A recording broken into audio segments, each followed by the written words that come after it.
Today is February 26th, 2026. Yesterday, in a quiet room inside the Omani ambassador's residence in Geneva, Switzerland, two delegations sat across from each other for roughly 6 hours. One side represented the most powerful military nation in the history of human civilization. The other side represented a country whose currency is so worthless that digital conversion platforms have started displaying its value as $0. Not a rounding estimate, literally zero. The Iranian rial has collapsed so completely that the software systems designed to handle global currency exchange cannot even render a meaningful number for it. And yet, when those 6 hours ended, no deal was announced. Iran had not surrendered. Iran had not capitulated. Iran had not even come close to meeting America's core demands. Instead, Iran's foreign minister, Abbas Araghchi, walked out and told the press that progress was good, that technical talks would continue next week in Vienna, and that both sides were showing greater seriousness toward a negotiated solution. He said there were still disagreements, which was, in his words, natural. That word natural is the most strategically loaded word spoken all week, because nothing about this situation is natural. What is happening between America and Iran right now is one of the most extraordinary geopolitical confrontations of the modern era, and it is not going the way anyone in Washington expected. Let us start with the Armada, because the scale of it needs to be understood before anything else makes sense. Trump did not send a strongly worded letter. Trump did not impose a few new sanctions and wait. Trump assembled what military analysts at the Center for Strategic and International Studies have confirmed is the largest concentration of American naval and air power in the Middle East since the 5 carrier battle groups that assembled at the start of the 2003 invasion of Iraq. 2 aircraft carrier strike groups are now positioned around Iran. The USS Abraham Lincoln and its escort of guided missile destroyers has been sitting in the Arabian Sea, roughly 150 miles off Oman's coast since late January. The USS Gerald R. Bauer. Ford, the largest warship ever built, the most expensive naval vessel in human history at roughly $13 billion in construction costs alone, steamed past Gibraltar on February 20th and is now heading directly toward the region. That single ship brings another 5,000 service members and approximately 75 warplanes with it. Together, the 2 carrier groups mean over 10,000 additional American troops at sea in the immediate vicinity of Iran. On top of that, 6 B-2 Spirit stealth bombers are deployed at Diego Garcia, the same aircraft that carried out the June 2025 strikes on Iran's nuclear facilities. 4 B-52 heavy bombers have been positioned. More than 150 additional aircraft have been shifted to bases across Europe and the Middle East since the second round of talks ended without a breakthrough. Flight tracking data has confirmed F-22 Raptors, F-35 Lightning Canoes, and F-16 Fighting Falcons, moving from American bases in the continental United States to forward positions in the region. Satellite imagery released just this week showed 11 newly arrived F-22 stealth fighters deployed at Avda Air Base in southern Israel, the first time the United States has ever placed offensive weaponry directly on Israeli soil. Trump himself posted on social media that if Iran refuses to make a deal, it may be necessary for the United States to use Diego Garcia and the airfield at RAF Fairford in the United Kingdom to, in his own words, eradicate a potential attack by a highly unstable and dangerous regime. That phrase, eradicate, is not a negotiating term. That is a destruction term. And still, Iran did not blink. To understand why, you have to first understand exactly how bad Iran's situation actually is, because the numbers are staggering and they make the Iranian refusal to collapse even harder to explain on paper. Start with the currency. In 1979, when the Islamic Revolution swept away the Shah, $1 American would get you about 70 Iranian rials. That was 47 years ago. Today, in February 2026, $1 American buys you approximately 4 to 1, 5 million Iranian rials. Some currency conversion platforms, as already mentioned, are displaying the rial's value as 0. The rial crossed the symbolic threshold of 1 million to the dollar in March 2025 and has not stopped falling since. It traded at a fresh record low of 1.75 million rials per dollar in December 2025 after the 12-day war with Israel. The currency has lost more than 800% of its value just since 2020. The rate of destruction is accelerating, not stabilizing. And when a currency collapses at this speed in a country where most ordinary people already live paycheck to paycheck, the human consequences are immediate and catastrophic. Food inflation hit 58% in September 2025. Bread prices nearly doubled. Fruit costs surged 75%. Meat stopped being a normal grocery item and started being a luxury. Iran's Ministry of Social Welfare announced in 2024 that 57% of Iranians are experiencing some level of malnourishment. The supreme leader, Ali Khamenei, issued an official order telling citizens to reduce their consumption of food, water, energy, and fuel. The head of state of a country with the world's second largest natural gas reserves told his people to eat less. That is not an economy under pressure. That is an economy in the process of dying. The inflation numbers confirm it. The IMF projected Iran's inflation at 4% for 2025, remaining above 40% through 2026. Independent economists in Iran estimate the real figure is closer to 50%. The government's own central bank data showed GDP contracted by 6% including oil, and by 8% excluding oil in the first half of the current Iranian fiscal year. Agriculture contracted 9%. Industry and mining fell 4%. Construction, one of the most critical employment sectors in a developing economy, collapsed by 9%. Iran's nominal GDP, the actual size of the economy, measured in dollars, fell from $401 billion in 2024 to a projected $341 billion in 2025, according to IMF figures. The primary reason for that $60 billion shrinkage was not a recession in the traditional sense. It was the currency collapse, destroying the dollar value of everything Iran produces and owns. In 2000, Iran's economy was larger than those of the United Arab Emirates, Turkey, and Saudi Arabia. Today, all three have surpassed Iran, and the latter two have economies more than 3 times Iran's size. The budget deficit is projected to sit at roughly 6% of GDP in 2026. 60% of Iranians are now living below the poverty line, according to some estimates. The monthly minimum wage has collapsed in real terms to roughly $100, less than half what it was worth just a year earlier. 4 independent labor associations in Iran issued a joint statement late last year, saying that maintaining even a basic middle-class standard of living would require a minimum wage of at least $550 per month. That would require the minimum wage to quadruple overnight, which economists say is not just unlikely, but economically impossible, given the inflation dynamics in play. 7 million Iranians have gone hungry. Authorities have issued warnings about the potential for famine. Now, layer on top of that economic catastrophe the direct damage from the June 2025 strikes. In that 12-day war, US B-2 bombers, flying from American soil and Israeli forces, struck Iran's nuclear program with devastating precision. The direct damage estimates range from $24 to $35 billion in immediate destruction to nuclear facilities, missile production infrastructure, air defense systems, IRGC headquarters, and strategic military assets. Iran's oil revenue picture tells its own grim story. Iranian crude oil loadings from Persian Gulf terminals fell to 39 million barrels per day in January 2026, a 26% drop compared to 1 year earlier. Discharge data from Chinese ports, Iran's only meaningful customer because sanctions have blocked every other buyer, showed just 13 million barrels per day arriving in January, down from an average of 4 million through all of 2025. Iran is not gradually losing market share. It is hemorrhaging export capacity in real time. The government initially reported oil export earnings of about $30 billion in the first half of the current Iranian fiscal year. But an Iranian parliament official then revealed the real number, 20 billion actually received, not 30 billion in nominal shipments. Then a further revelation, only 13 billion of that 20 billion ever reached the Iranian government. $7 billion disappeared into the network of intermediaries, shell companies, discount brokers, and shadow logistics that Iran must use to move oil to Chinese buyers without triggering sanctions. Iran's nonprofit data journalism sector calculated that the country loses roughly 20% of potential oil export revenue just from the cost of evading sanctions. A $5 billion annual shortfall before even counting the structural infrastructure decay that has plagued its oil fields for decades. Iran sits on massive reserves, but faces a $250 billion investment deficit compared to its regional competitors, and its fields decline between 5 and 15% annually without the technical investment that Western sanctions make impossible.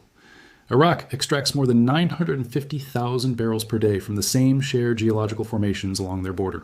Iran gets 420,000 from the same rock, less than half, not because the geology is different, but because Iraq partners with ExxonMobil, BP, Shell, and Total Energies, while Iran cannot. That gap grows every year. And then came the protests. In late December 2025, they did not start with students or political activists. They started inside Tehran's Grand Bazaar, with merchants, the commercial backbone of the Iranian economy, the shopkeepers and traders who form the most conservative and economically stable layer of Iranian society. When shopkeepers close their businesses and march into the streets, it means economic catastrophe has reached even those who traditionally prop up the regime. The protests spread fast. Workers joined, students joined, ordinary citizens fed up with years of worsening poverty joined. The unrest became the largest since the 2022 Masa Amini movement.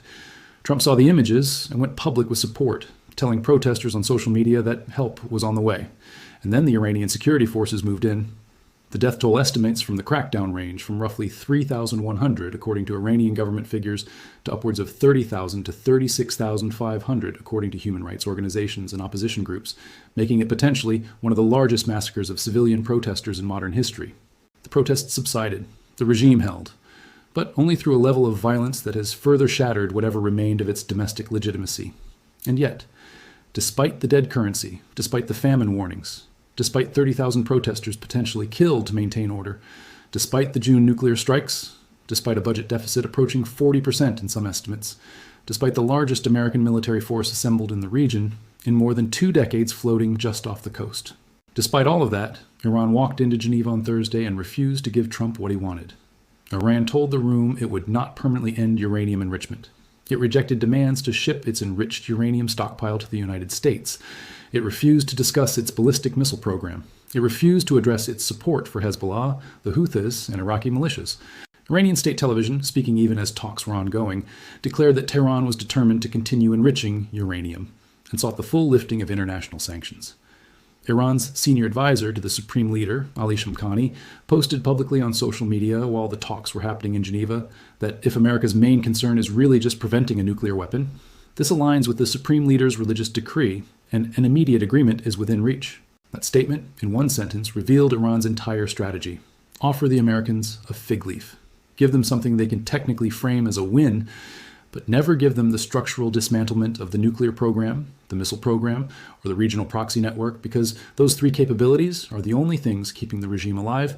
Iran's actual proposal on the table involves suspending nuclear activity and uranium enrichment for 3 to 5 years, after which Iran would join a regional nuclear consortium and enrich to a very low level of 5% for medical research purposes.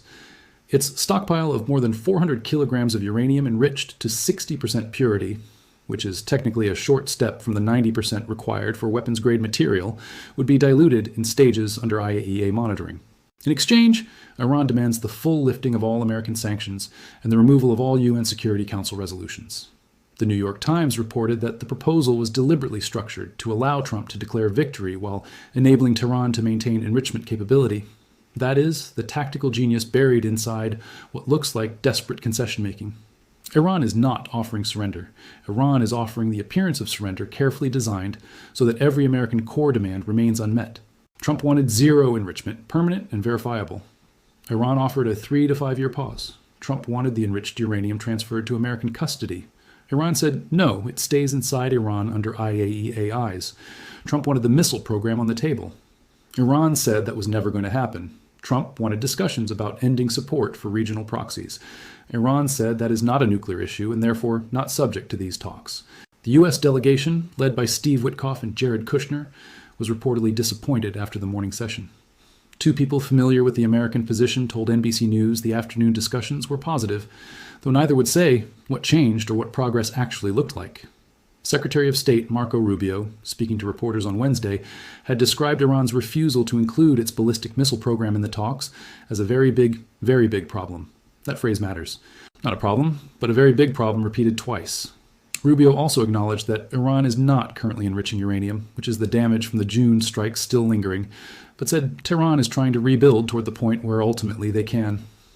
That distinction, currently not enriching versus trying to rebuild the capacity to enrich, is where the entire negotiation lives and breathes. Iran's nuclear knowledge cannot be bombed away. Scientists remember what they learned. Centrifuge designs exist in memory, not just in buildings. The June strikes set back Iran's timeline, but no military action can permanently eliminate the intellectual infrastructure of a nuclear program that has been running for 35 years. Meanwhile, Trump faces a deadline problem that is becoming more acute by the day. He set a window of 10 to 15 days from February 19th for Iran to make a deal before facing what he described as really bad things. That deadline expires somewhere between March 1st and March 4th. We are past the midpoint right now.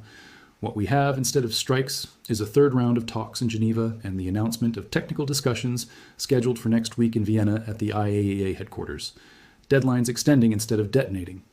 The Omani foreign minister, who mediated the talks, will now travel to Washington to brief Vice President J.D. Vance and other senior officials.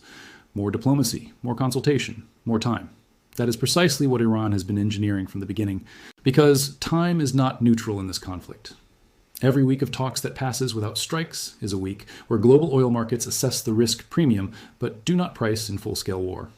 Every week is a week where Gulf Arab states, who have reportedly already blocked American requests to use their airspace and bases for strikes on Iran out of fear of retaliation, continue whispering to Washington about restraint. Every week is a week where China, which accounts for more than 80% of Iranian oil exports and has deep economic interests in preventing a conflict that would destroy its primary Middle Eastern energy supplier, signals economic consequences. Every week is a week where European allies emphasize diplomatic solutions. Iran does not need to win the negotiation. Iran just needs to not lose it yet. Delay is defense.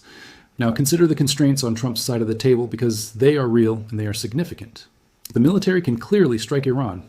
Nobody disputes American military superiority. The June operation demonstrated B-2 bombers flying from Missouri with no forward basing needed can reach Iranian nuclear facilities. The question is not whether America can hit Iran. The question is what happens the morning after. Iran has already stated publicly and explicitly that every American military base in the Middle East would be considered a legitimate target in the event of a U.S. attack. There are tens of thousands of American service members across bases in Qatar, Iraq, Jordan, Bahrain, and elsewhere.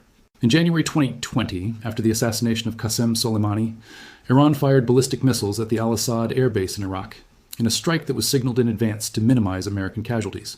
That was a deliberate, calibrated response designed not to kill Americans, so as not to trigger a full-scale war.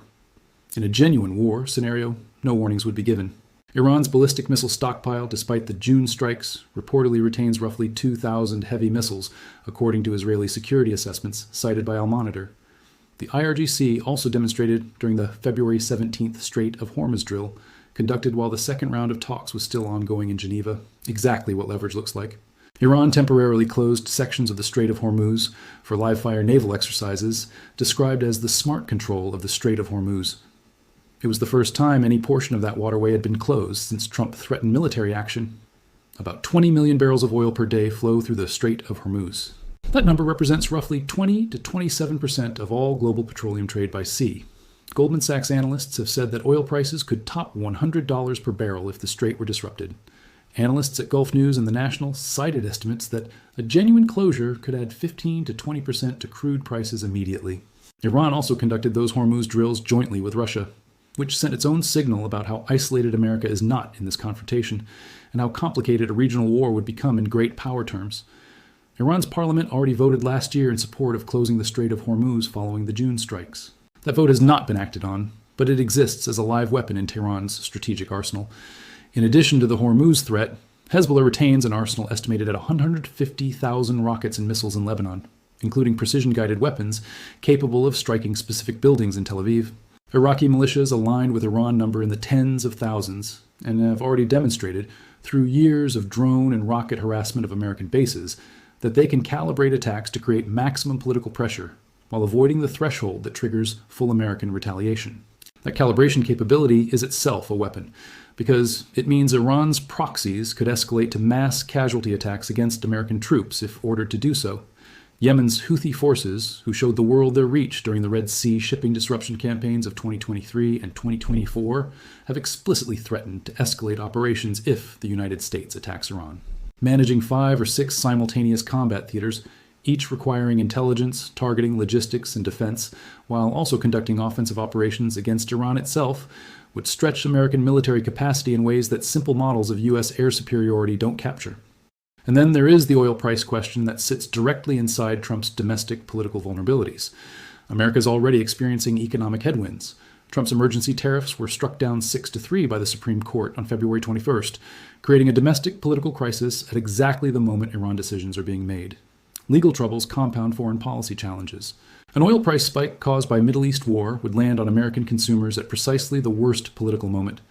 Goldman Sachs already estimates that Iran-related risk embeds a $6 risk premium in current crude prices, with Brent trading near $71 per barrel.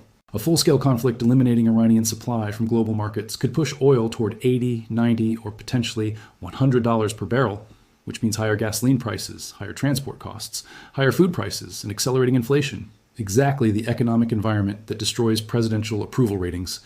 Trump ran on economic performance. A war that spikes inflation is not a political victory regardless of how many Iranian targets are destroyed. There's also the deeper structural problem that Trump's own maximum pressure strategy created, and that he cannot easily admit. When he withdrew from the JCPOA in 2018, Iran was enriching uranium to 67% under the deal's terms. In the years since, under maximum pressure, Iran enriched to 20%, then to 60%, accumulated a stockpile of more than 400 kilograms of uranium at that level, which represents enough material for several nuclear weapons, if enriched further to 90% weapons grade, and developed the ballistic missile program to a level that Secretary of State Rubio himself says is approaching intercontinental range. Maximum pressure produced maximum Iranian nuclear advancement. The strategy that was supposed to force capitulation instead accelerated the program it was meant to stop. Acknowledging that history, while demanding total Iranian nuclear dismantlement, creates a credibility problem that no amount of Armada deployment can easily resolve. Iran's Foreign Minister Araghchi, speaking to Indian media just before flying to Geneva, said something that deserves to be quoted carefully. He said there would be no victory for anybody in a war scenario, that it would be a devastating conflict, that since American bases are scattered across different places in the region, the whole region would be engaged and involved, and that it is a very terrible scenario. He was not begging, he was not pleading. He was stating a calculation. The Iranian leadership has concluded, and by everything that has happened this week, the conclusion appears to be holding that the cost to Washington of truly finishing Iran is higher than the cost of containing it indefinitely. Not because Iran can win a military confrontation with America. Iran very clearly cannot. American air power would obliterate Iran's military infrastructure in days or weeks. But military victory and strategic victory are different things, and the aftermath of destroying Iran's government without a plan for what replaces it carries risks that have made every American military planner since 2003 deeply nervous. A nuclear threshold state undergoing violent regime change, while its centrifuge facilities are partially operational and its IRGC commanders are either dead, scattered, or desperate, is a proliferation nightmare of the highest order. Warring successor factions, with access to enrichment infrastructure and no central government oversight, is the exact scenario that international security experts describe as catastrophically dangerous. At least a contained Iran can be negotiated with and deterred. A failed state version of Iran with fissile material circulating among non-state actors cannot. So what does the world look like after Geneva yesterday? The talks ended with Araghchi calling them the most intense so far. The Omani mediator announced significant progress without offering specifics. Technical discussions are scheduled for Vienna next week. No deal was announced, no breakthrough was confirmed, no strikes happened. Trump's deadline continues to tick. The Armada continues to float. Iran continues to rebuild satellite imagery, shows ongoing construction at the Parchin military complex, Isfahan tunnel entrances, and Natanz enrichment facilities, pouring scarce resources into hardening what was destroyed, even as the economy providing those resources continues to contract. And the talks continue, which is itself the most remarkable outcome of all. Because the only thing Iran needs from this negotiation, the only victory available to a country whose currency displays as zero on digital platforms, is to keep talking long enough for the moment of maximum danger to pass. The moment of decision is the moment of maximum danger for the weaker party.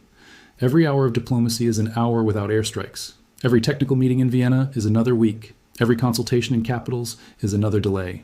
Time is the weapon Iran actually has, and Iran is using it with a precision that its shattered nuclear facilities can no longer match. This does not end cleanly.